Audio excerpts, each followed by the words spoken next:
You thought it was love. The sleepless nights, the constant checking of your phone, the way their face invaded every quiet moment of your day. But what if I told you that wasn't love at all? What if the most dangerous obsession of your life had a name you've never heard of? Welcome to the hidden world of limerence, where love becomes a prison and your own mind is the jailer. It starts so innocently, a glance that lasts a second too long, a conversation that feels different from all the others. Maybe it's someone at work, a friend of a friend, or even a complete stranger whose eyes met yours in a crowded room. In that moment, something shifts inside your brain. Not a gentle, romantic awakening, but a violent chemical hijacking that will consume the next months or even years of your life. Psychologist Dorothy Tenov didn't coin the term limerence in 1979 to describe butterflies in your stomach. She discovered something far more disturbing, a psychological state that mimics addiction, mirrors obsessive compulsive disorder, and can destroy your ability to function as a normal human being. Here's what your brain doesn't want you to know. When you experience limerence, you're not falling in love with a person. You're becoming addicted to uncertainty. The limerent object, as researchers coldly call them, isn't someone you truly know. They're a projection screen for your deepest fantasies and unmet needs. Every small gesture they make becomes evidence in a case you're building inside your head. Did they smile at you for 3 seconds or 4? What did that text message really mean? Why did they say goodbye that way? Your mind transforms into a detective agency working 24 hours a day, analyzing meaningless data as if your survival depends on it. The neuroscience behind this is terrifying. Brain scans of people experiencing intense romantic obsession show activity in the exact same regions that light up in cocaine addicts craving their next hit. The ventral tegmental area and the caudate nucleus, your brain's reward centers, become hyperactive. Every perceived sign of reciprocation floods your system with dopamine, creating a high more powerful than any drug.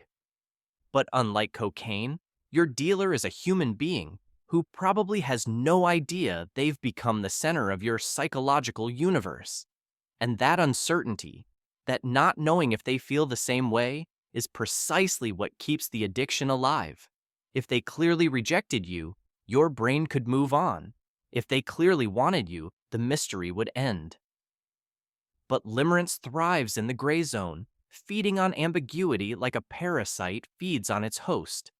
The symptoms sound like a medical emergency because, in many ways, they are. Intrusive thoughts that you cannot control. Physical pain in your chest when you're separated from them. The inability to focus on work, relationships, or basic responsibilities. Your self-esteem becomes entirely dependent on tiny signals from this person. A like on social media can send you into euphoria for hours, while being left on red plunges you into genuine despair. You find yourself doing things that would horrify you if you were thinking clearly, checking their location, creating fake accounts to view their profiles, driving past their house, or engineering chance encounters that aren't chance at all. And the most disturbing part? You're often aware that your behavior is irrational, even pathological, but you cannot stop it. Your frontal cortex, the part of your brain responsible for rational decision-making, has been overridden by ancient limbic structures that evolved when humans lived in small tribes and mating opportunities were rare and precious. Limerence doesn't discriminate. It can strike anyone, regardless of age, intelligence, or emotional maturity. Research suggests that people with anxious attachment styles are more vulnerable, particularly those who experienced inconsistent caregiving in childhood. If your early life taught you that love is unpredictable and must be earned through constant vigilance, your adult brain is primed for limerent obsession. People with ADHD show higher susceptibility because their tendency to hyperfocus can transform romantic interest into all-consuming fixation. Low self-esteem creates fertile ground because the limerent object becomes not just a person you desire, but the solution to every inadequacy you feel about yourself. If only they would love you back, you think, everything wrong in your life would finally be right. The stages of limerence follow a predictable trajectory that researchers have documented across cultures and throughout history. It begins with infatuation, that initial spark that feels magical and special. You replay your first interactions obsessively, finding meaning in meaningless details, constructing elaborate fantasies about a future together. This phase feels good, even exhilarating. But then comes crystallization, the point where uncertainty intensifies and your obsession deepens into something darker. Every interaction becomes a test. Every silence becomes torment. You start performing mental rituals, making bargains with the universe, interpreting signs and omens. If they text me back within 5 minutes, it means they care. If I see them 3 times this week, it's fate. Your thinking becomes magical, almost superstitious, as your desperate brain tries to impose order on chaos.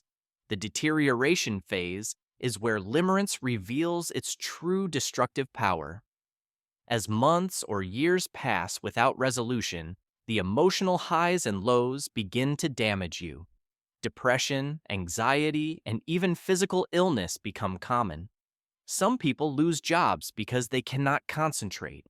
Relationships with friends and family deteriorate because you can only talk about one subject, think about one person. Your entire identity becomes organized around someone who may barely know you exist. Cases have been documented where people remain limerent for the same individual for over a decade, their entire adult lives shaped by an obsession with someone they never actually dated, never truly knew. The average limerent episode lasts between 18 months and 3 years, but for some, it never truly ends. It simply fades into a chronic low-level obsession that colors everything they do. What makes limerence different from love is revealed in its selfishness. Real love involves genuine care for another person's well-being, their autonomy, their separate existence from you. Limerence is fundamentally narcissistic. It's about satisfying your own emotional needs, about the high you get from their attention, about resolving your own psychological wounds through their validation.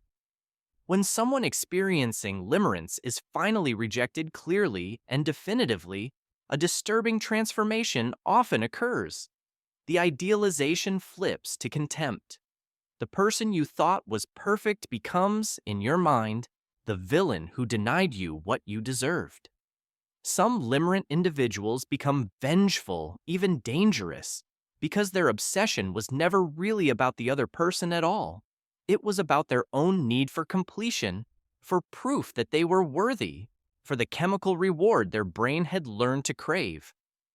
The connection to stalking behavior has become a serious concern for researchers studying limerence. While most people experiencing limerence never become stalkers, the psychological mechanisms show concerning overlaps.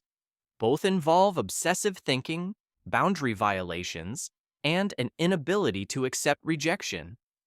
The key difference lies in the emotional core. Limerence seeks reciprocation and connection, while stalking seeks control and punishment. But the line between them can blur, especially when limerence is combined with certain personality disorders or when rejection triggers a narcissistic injury.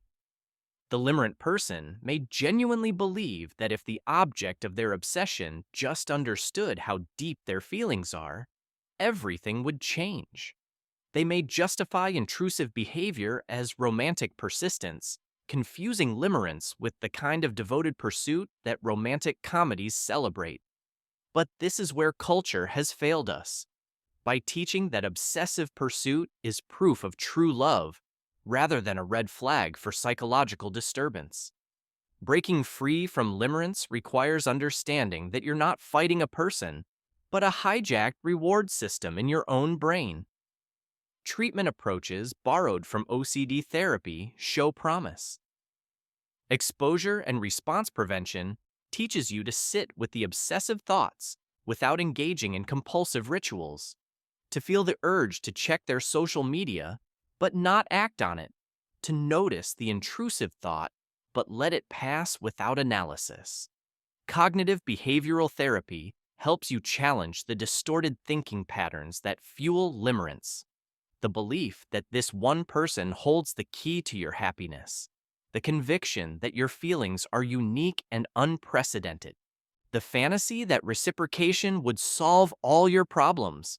Acceptance and commitment therapy teaches psychological flexibility, the ability to have thoughts and feelings without being controlled by them.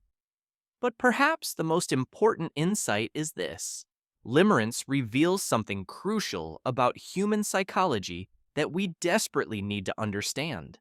We are not as rational as we believe. Our brains evolved in environments radically different from modern life, and sometimes those ancient systems malfunction in ways that can ruin us.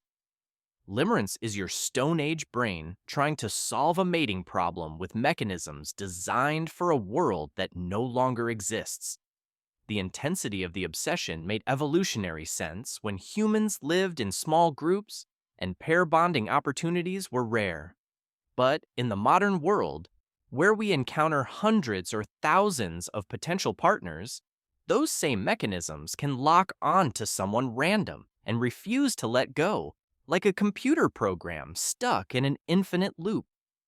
The cultural conversation around limerence is growing, particularly in online communities where people share their experiences and realize they're not alone, not crazy, not uniquely broken. Forums dedicated to limerence attract tens of thousands of members, people who have suffered in silence for years, relieved to finally have a name for what's happening to them. But this awareness isn't fully supported by scientific research yet. Limerence remains understudied in academic psychology, leaving sufferers to rely on self-help advice rather than evidence-based treatment. That's changing slowly as researchers recognize that millions of people experience this condition, that it causes genuine suffering, and that the modern dating landscape may actually be increasing its prevalence. Think about how uncertainty has been weaponized by dating culture. Ghosting, breadcrumbing, situationships, all of these modern phenomena create exactly the kind of ambiguity that feeds limerence. Someone who gives you just enough attention to keep you hoping, but never enough to provide certainty, is inadvertently creating optimal conditions for obsessive attachment. And social media has made it worse, providing unlimited access to information about your limerent object while simultaneously making genuine connection harder. You can know what they ate for breakfast and where they went on vacation, but you still have no idea how they really feel about you. This asymmetry of information combined with lack of emotional clarity is limerence fuel. The philosophical implications are profound. If your deepest feelings of romantic love can be revealed as nothing more than a neurochemical glitch, what does that say about human experience?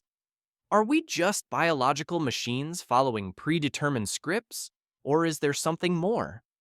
The answer lies in awareness.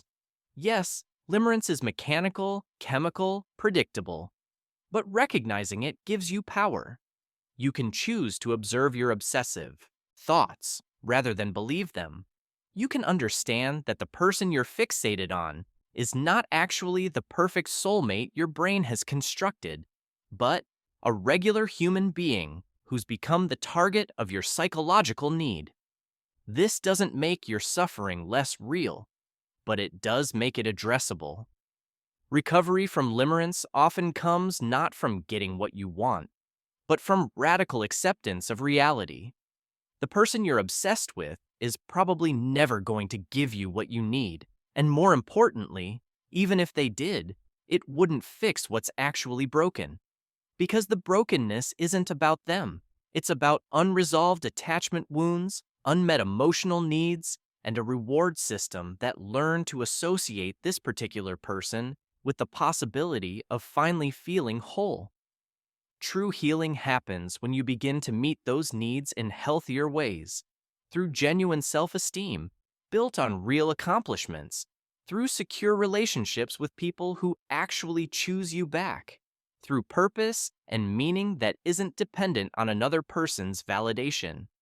Your brain is powerful enough to trap you in psychological prisons of its own construction, but it's also powerful enough to free you once you understand how the locks work. Limerence isn't love. It's a warning sign that something needs attention in your inner world, and recognizing that difference might be the most important psychological insight of your life. If this video helped you understand something you've been struggling with, subscribe to the channel, hit that like button, and comment with your city below. Let's build a community of people who understand the hidden psychology behind human behavior.